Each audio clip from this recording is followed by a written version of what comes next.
Right. Grandmas and family. Uh, Depending on where you are in the world. Uh, Either way, I'm glad you woke up today. I'm glad, you know, you got some sunlight today. You risen today and you're out here with us. I'm out here in nature, on a trail. I figured today be my first day starting this podcast. I got really inspired today. I had a good day. Um, and I wanted to just cover some topics and yeah, yeah.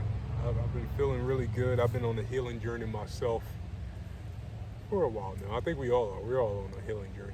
But me specifically, I've been really, really coming to understand the balance of myself and just, just where I am, where I wish to be,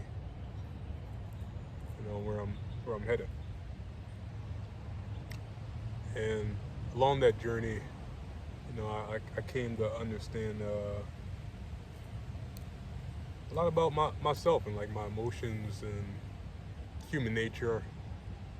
I came to understand like a lot, and I hope to share that with you. So for starters, recently I've been really kind of focusing on like the great divine and like what that truly means, especially to me. Um, you know, God, whatever you wish to call, but really how I break it down myself, I've been really, there is a God, you know, it's evident, it's all around us, creation all the time, creation, God in the physical flesh, he came down as man, came down in the physical to experience himself. However, I do truly believe that, not only truly believe, I know that there's a goddess. There's this, you know, there's this feminine um, half to that side. That there's this feminine energy that's very well present in life, in nature. Uh, Even if you simply just open up a fruit, you can see that a lot of life is aimed at the feminine energy, with inside all of us, with inside all of creation. And that was like a big thing for me to like gather for myself at least.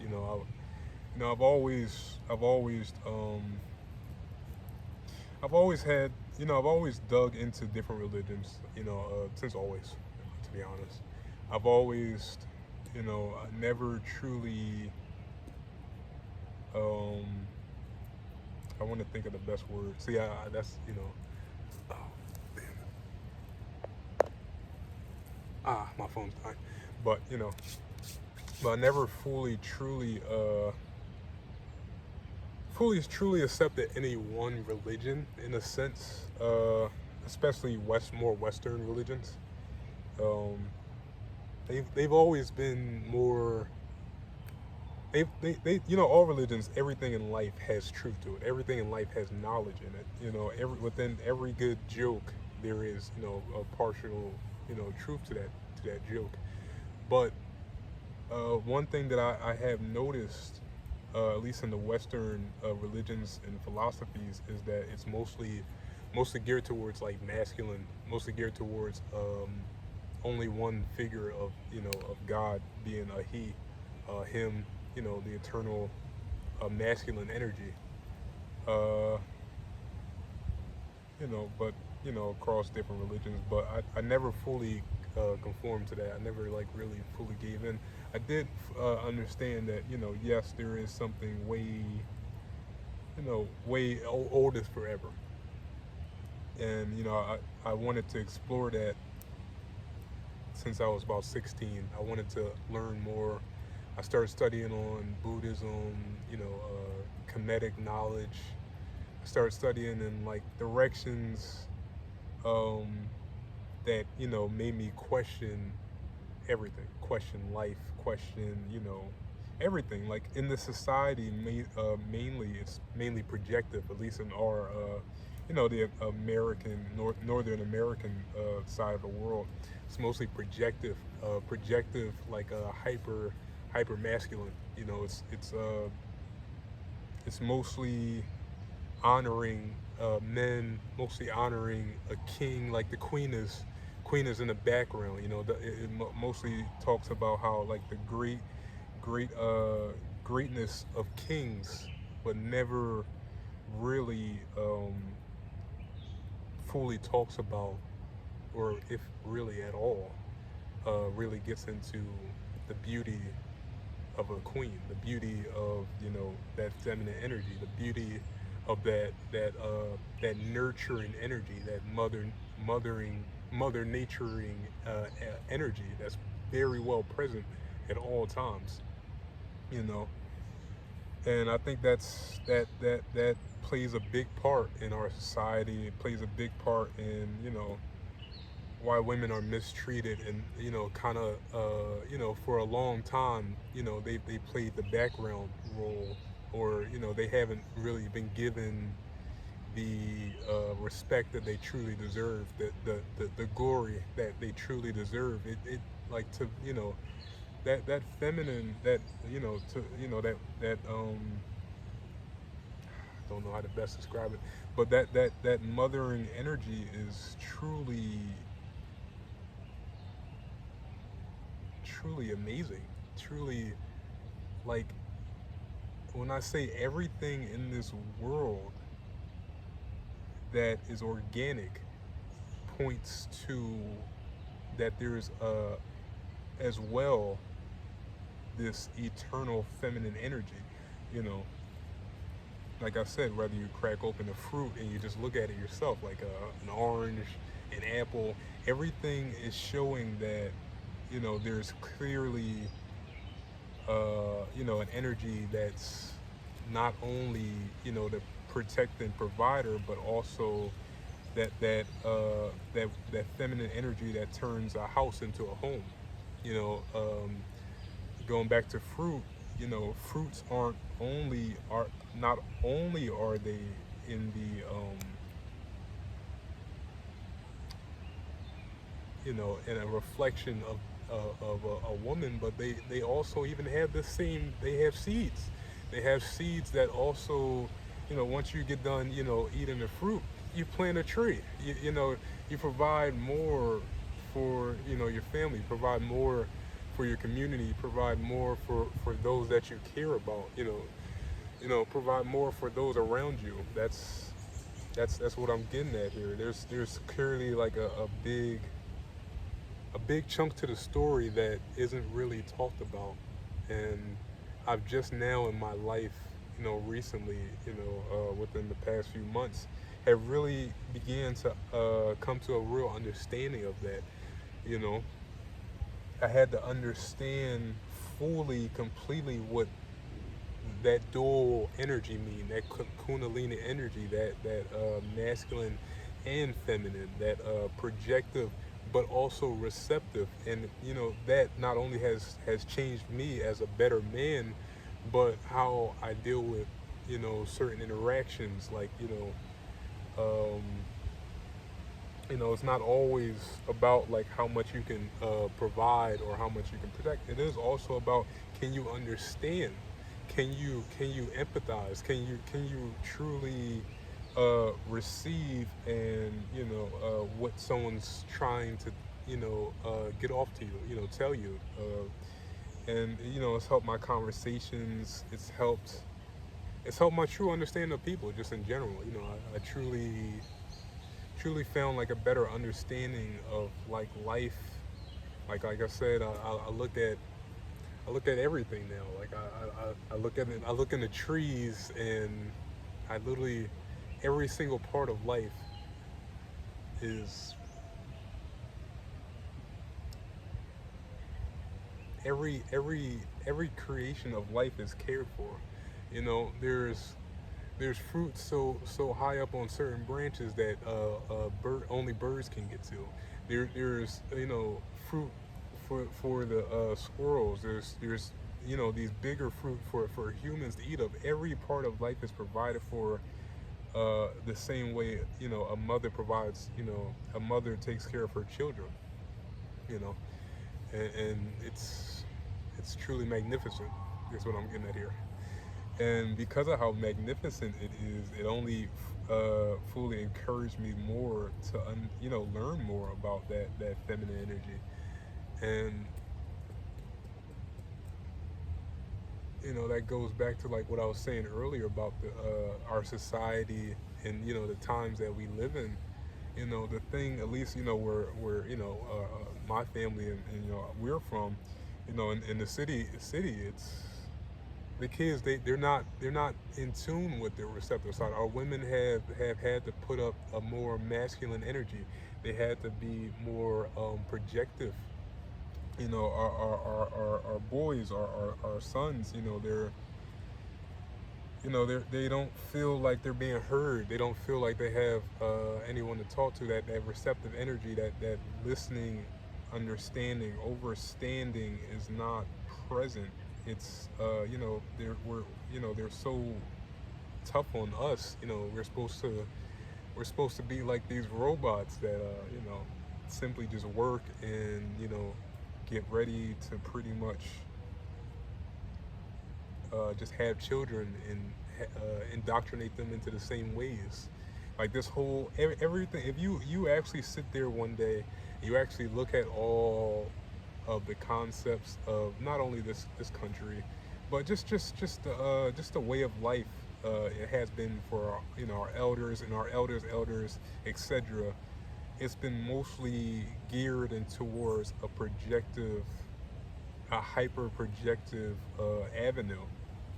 You know, they you they not force, but they kind of did mentally force men to go through life, just not really in tune with their emotions, not really in tune with their thoughts, and this leads to having like communication problems. It leads to having a hard time understanding others. It leads to isolation. It leads to all these things that are unhealthy, and you kind of can understand why. You kind of can see why. You can see why that not only is it unhealthy for them, but it's also being taken advantage of. There's clearly a back, what am I? What's the word I'm looking for? It's clearly,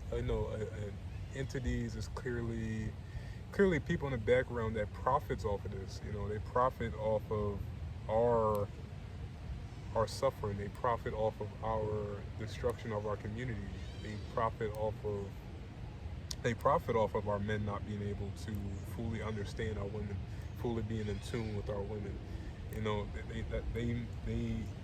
They profit off that. They stay in control that way. If you really look at the way things have been for the past decades, etc., Section 8, they didn't even you weren't even allowed to have a man inside a house, but you were supposed to have like a whole entire family. If you had that family, they would give you money more, or they would give women these checks to literally supposedly take care of that family, but that's not really how it works. A man being absent in a family does play a big part in that child's life. It plays a big part in their suffering, actually, and that has caused a lot of destruction in a lot of families, quite actually. So, like I said, we're in an imbalanced society, imbalanced people, imbalanced community, and it's not necessarily our fault, but it is our responsibility to heal. It is our responsibility to now that you're aware, now that you see it, you acknowledge it, to now fix within. Now you have to realize, oh, I was a little egotistical. The ego, that's a big thing, especially like I will bring up myself, especially like for me. I've always been, intelligent, smart, intellectual. I always saw in a box, but because of that, it kind of gets isolated, especially when you come up in the society we did, and I was real kind. I was real nice when I was young. I was real like, you can ask people that used to know me. I used to like, I smile now, but I used to smile like all the time. I used to be like this rather silly. I used to be real happy. I used to be a real smiley guy, and but I live in projective society. Other kids they didn't really like that too much, but what I can do. But yeah, I used to be real smiley. I used to be real happy, and so forth. But over time, the people and kids and like whatnot, just people in my life in general, like they, it doesn't. I forgive them now, but and at that time, it used to hurt. It used to hurt, you know, that I didn't ask for the stuff people would put me through, or like I used to get into fights a lot when I was younger, and it was like it wore me down. It made my smile kind of go away for a little bit, uh, and it wasn't even anything. It literally had nothing to do with me. That's the thing that I learned later in my life. A lot of things that happened to me and happened to a lot of kids that had those kind hearts, had nothing to do with us.